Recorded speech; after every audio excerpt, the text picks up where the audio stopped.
Have you noticed something strange about grocery shopping lately? Not the obvious part, that everything feels more expensive. I think we've all noticed that. I mean something subtler.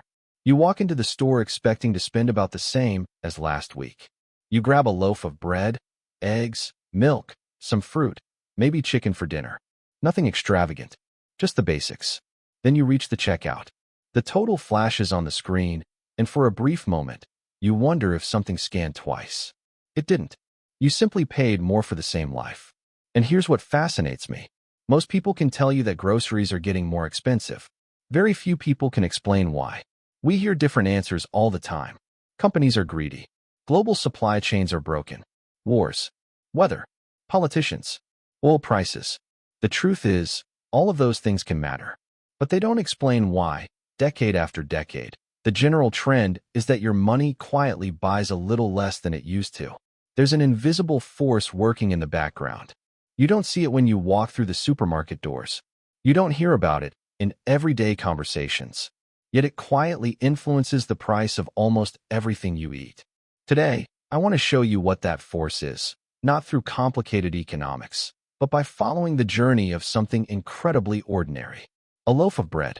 Because once you understand the journey of that loaf, you'll never look at grocery prices the same way again. One of the biggest misconceptions about inflation is that people think it's just about stores charging more. It's easy to believe that because that's the only part we actually see. We see the price tag. We don't see everything that happened before it. Imagine that loaf of bread sitting on a supermarket shelf.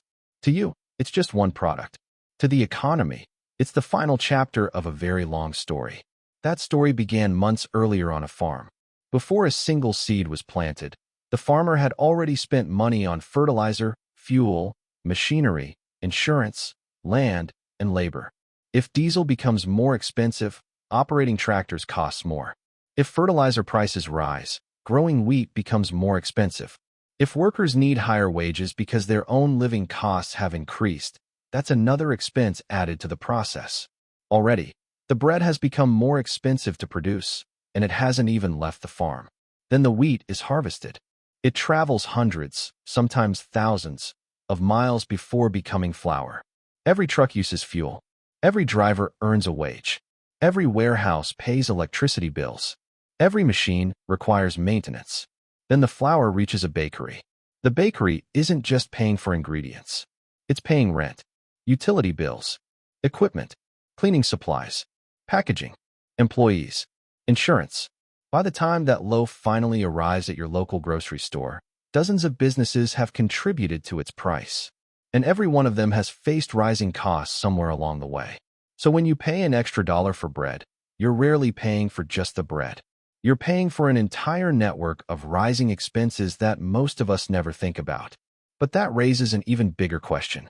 Why do so many of those costs keep increasing in the first place? That's where we have to zoom out. Much farther out.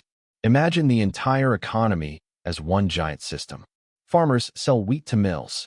Mills sell flour to bakeries. Bakeries sell bread to grocery stores. You buy the bread. The grocery store pays its employees.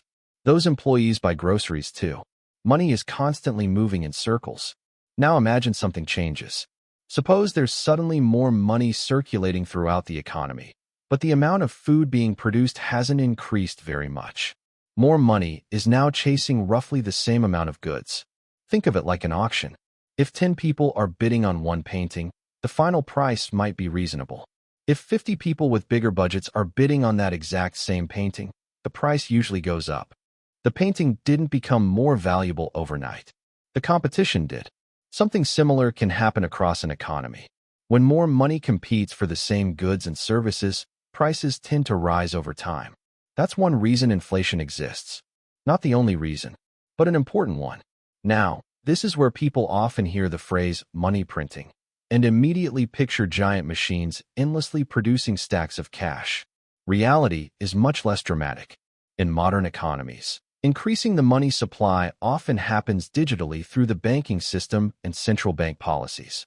During economic slowdowns or financial crises, central banks may lower interest rates or take other measures to encourage borrowing and spending.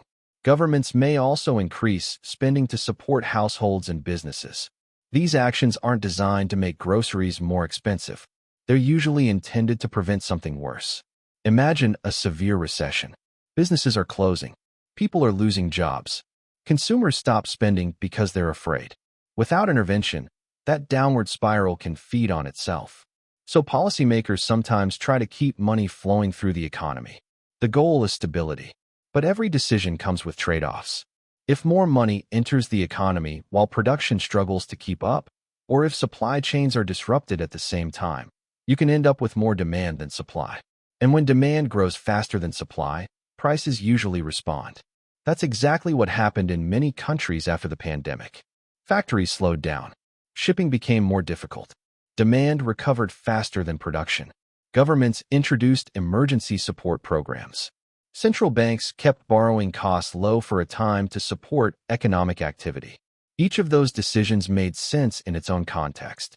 But together, they created an environment where prices rose faster than many people had experienced in years. The important thing to understand is that inflation is rarely caused by one single event. It's usually the result of several forces pushing in the same direction at once. Higher transportation costs, more expensive energy, labor shortages, supply disruptions, changes in consumer demand, monetary policy, government spending. They're all connected. By the time you see the price tag on a carton of eggs or a bag of rice, those invisible forces have already traveled through the entire supply chain. That's why grocery prices often feel so mysterious. You're only seeing the final number. You're not seeing the hundreds of decisions, costs, and incentives that quietly shaped it long before you walked into the store. And there's one invisible force behind all of this that almost nobody talks about. Not because it's a secret, but because it's happening so gradually that most of us never stop to notice it. The gradual decline in what each dollar can actually buy. That's where the story becomes less about economics and more about human psychology.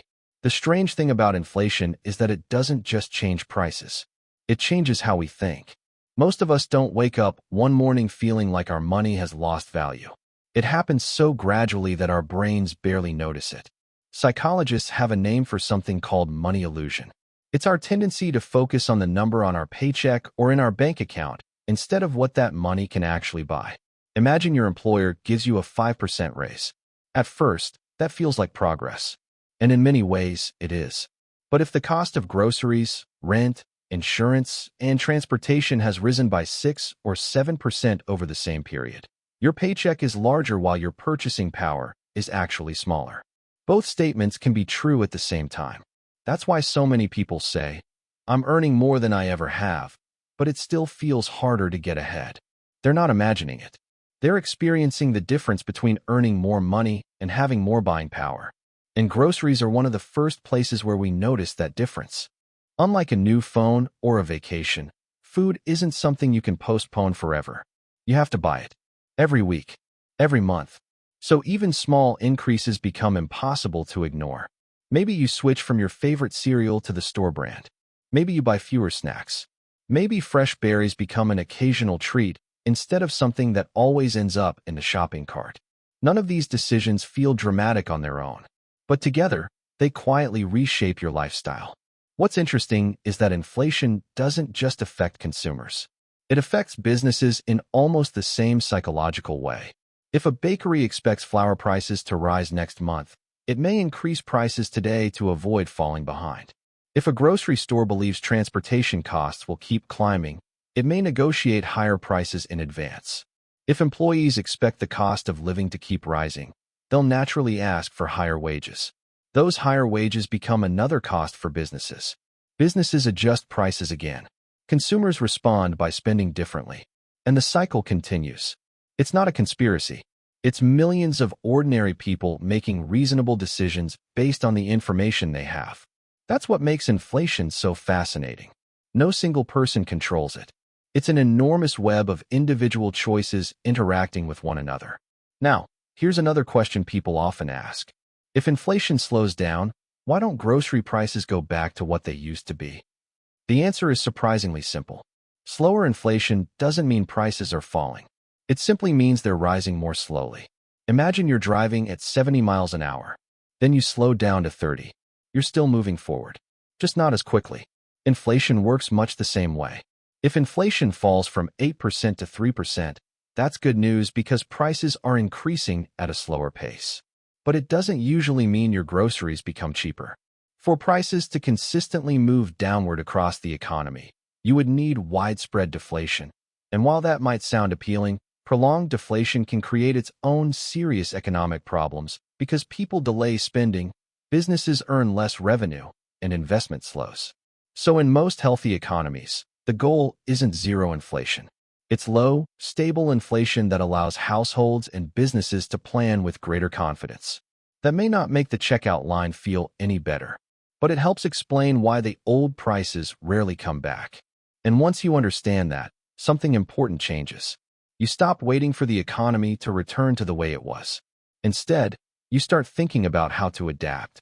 That shift in thinking is incredibly powerful, because the things we can't control often consume the most mental energy.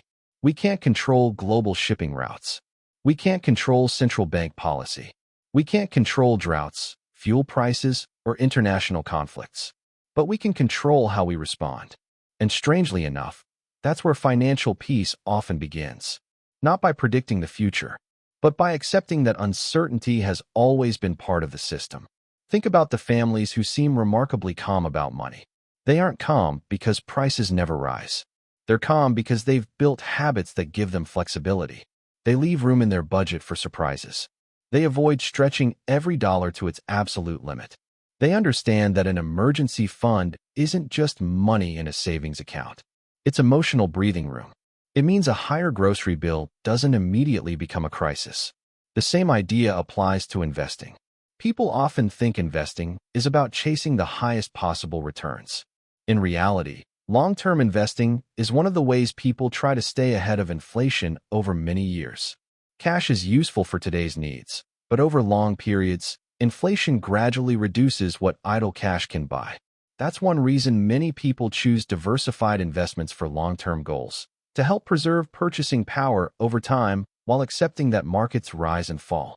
Again, this isn't about getting rich overnight. It's about recognizing that inflation is always moving and planning accordingly. Perhaps the biggest mindset shift is realizing that inflation isn't proof the system is broken. It's a feature of how modern economies operate. Sometimes it's low and manageable. Sometimes unexpected events push it much higher. But it's almost never the result of one simple cause or one simple solution. It's the outcome of millions of moving parts interacting every single day. So the next time you're standing in the grocery store and you notice that familiar loaf of bread costs more than it did a few years ago, remember what you're really looking at. You're seeing the cost of fuel, the cost of labor, the cost of energy, the cost of transportation, the decisions made by businesses trying to survive, the policies designed to support an economy through difficult times, the balance between how much money exists and how many goods are available. All of those invisible forces have quietly left their fingerprints on one small price tag. And maybe that's the most reassuring part of this entire conversation. If grocery shopping has felt more stressful lately, it doesn't mean you've suddenly become bad with money. It doesn't mean you're imagining things. You're experiencing the effects of a system that's constantly changing beneath the surface. Understanding that won't instantly lower your grocery bill, but it can replace confusion with clarity. And clarity has a way of reducing anxiety. Because once you understand what's happening, you stop blaming yourself for forces that were never yours to control. Instead, you focus on the decisions that are yours. Spending intentionally, saving consistently, investing patiently when it makes sense for your situation, building financial resilience one small step at a time. None of those actions will stop inflation, but they can help you navigate it with a little more confidence and a lot less fear. So the next time someone says, "Everything is getting so expensive," you'll know there's a much bigger story hiding behind those words. A story about supply chains, central banks, currency, human behavior, and millions of invisible decisions that eventually find their way into something as ordinary as your grocery cart. If you found this perspective helpful, I'd love to know your experience. What's one grocery item that made you stop and think, "Wait, when did this become so expensive?" Share it in the comments. I read them all, and it's fascinating to see how these everyday experiences connect people from different places. And if you enjoy calm, psychology-driven conversations about money that help make sense of the world without the noise, like this video and subscribe to Weston Wealth. There are plenty more hidden forces behind our financial lives that most of us were never taught. But once you understand them, money starts feeling a little less confusing and a lot more manageable. I will see you in the next video.